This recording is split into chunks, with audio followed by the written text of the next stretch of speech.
میرے دوستو یاد رکھ لیجئے، اللہ رب العالمین کی عبادت و بندگی سے دور ہو جانا یہ اپنے اوپر شیطان کو سوار کر لینا ہے، اس سے شیطان سوار ہو جاتا۔ آج اگر چاند نظر آ گیا تو شیطان کو آزادی مل جائے گی، اور جیسے ہی آزادی ملے گی لوگوں کو شیطان اچکنا شروع کر دے گا۔ اللہ نے فرمایا قرآن مجید کے اندر وَمَن يَعْشُ عَنْ ذِكْرِ الرَّحْمَنِ نُقَيِّضْ لَهُ شَيْطَانًا فَهُوَ لَهُ قَرِينٌ وَإِنَّهُمْ لَيَصُدُّونَهُمْ عَنِ السَّبِيلِ، کہ جو اللہ کی عبادت سے منہ موڑے گا۔ سن لیجئے آخری بات ہے، اور آخری بات سب سے اہم بات ہوتی ہے کہ وَمَن يَعْشُ عَنْ ذِكْرِ الرَّحْمَنِ،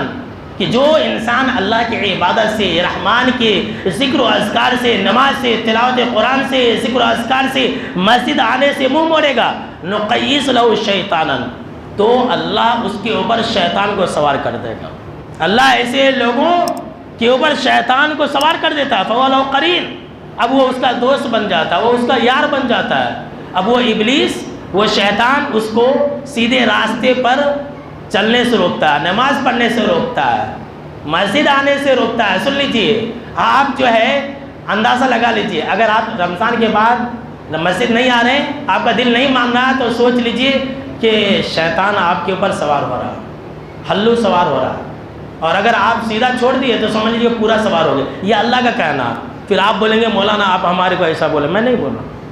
میں اپنی طرف سے نہیں بول رہا ہوں، اللہ کا فرمان سنا رہا ہوں کہ جو اللہ کی عبادت و بندگی سے دور ہو جاتا ہے، ایسے انسان کے اوپر شیطان سوار ہو جاتا ہے، اور ایسے انسان کا دوست اور یار بن جاتا ہے، اور ایسے انسان کو شیطان اللہ کی عبادت و بندگی سے روکتا ہے، اور ایسے لوگ یہ سمجھتے کہ ہم اچھا کر رہے ہیں۔ اللہ اکبر، کیا رب کے فرمان میں سچائی ہے، کتنی حقیقت ہے کہ آج کل ہم اور آپ ایسے ہی تو ہیں کہ نماز میں نہیں پڑھتے، بولتے کہ ہم اچھا کر رہے ہیں، اللہ کی عبادت و بندگی کو چھوڑ دیتے ہیں، بولتے ہیں کہ اچھا کر رہے ہیں۔ تو میرے دوستو آپ جو ہے ہمیشہ اللہ رب العالمین کی عبادت اور بندگی کیجیے، اور یاد رکھ لیجیے رمضان جا رہا ہے، رمضان کا رب نہیں، رمضان کا رب یہ ہمیشہ اس لائق ہے کہ اس کی عبادت کی جائے۔